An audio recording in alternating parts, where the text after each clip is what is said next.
Hi friends, today we're looking at the Song of Solomon, or the Song of Songs, in the 5-Minute Bible, and the year is 2024. This is the Jan Hus Institute of Biblical Studies.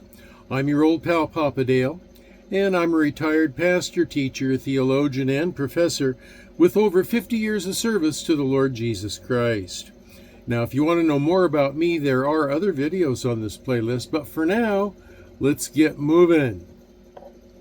And so, the Song of Songs, 5-Minute Bible. The Song of Songs, also known as the Song of Solomon, is a unique and poetic book within the Bible found in the Old Testament. It is traditionally attributed to King Solomon, and this work stands out due to its rich use of imagery and its focus on love and desire, both romantic and spiritual. From an evangelical perspective, the Song of Songs offers profound insights into both human relationships and the nature of divine love.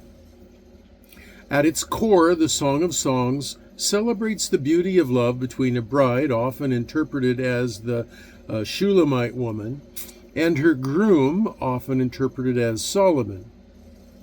The language is vibrant and sensual, depicting the physical attraction and emotional connection between lovers. Phrases describing the beauty of the beloved, such as, "Your cheeks are beautiful with earrings, your neck with strings of pearls." Song of Songs 1:10.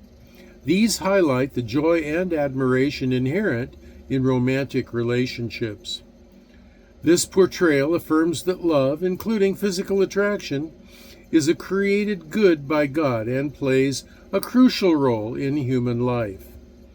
However, from an evangelical perspective, the Song of Songs also transcends mere romantic love.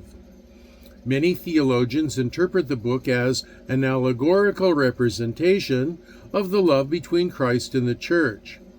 This view aligns with the broader biblical themes that emphasize God's passionate and unconditional love for humanity. Just as the bride in the song yearns for her lover, so too does the church seek the presence and love of Jesus Christ. This interpretation invites believers to reflect on their relationship with Christ, emphasizing intimacy and devotion. The song also underscores the themes of longing and desire, which can resonate deeply with human experience. The expressions of yearning and the back-and-forth dialogue between the lovers capture the complexities of relationships, including separation and reunion. This relational dynamic can be seen as reflective of believers' spiritual journeys, how they often experience distance from God and yet yearn for a closer relationship with Him. The imagery of the garden symbols of fertility and the celebration of love reinforce the message that true fulfillment is found in relationships, both earthly and divine. Furthermore, the book challenges societal norms concerning love and sexuality. In a time when many cultures often misrepresent or restrict romantic expression, the Song of Songs embraces the beauty of love in all its forms.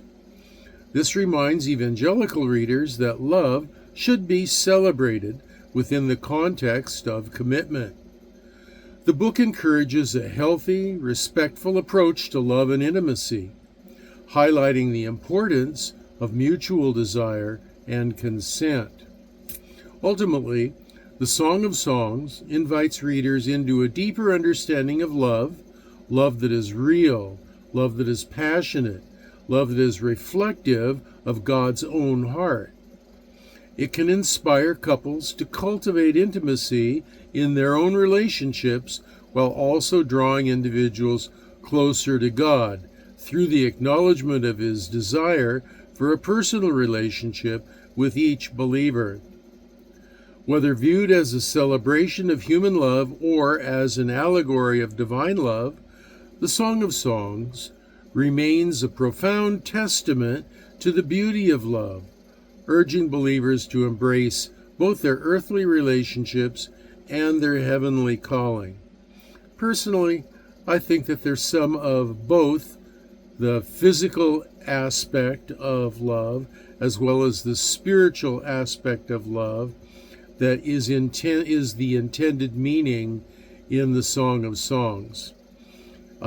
Physical love between really passionate lovers who are committed and really care for one another, I think is representative of our relationship with Christ. And I think that's what the Song of Songs is trying to teach us.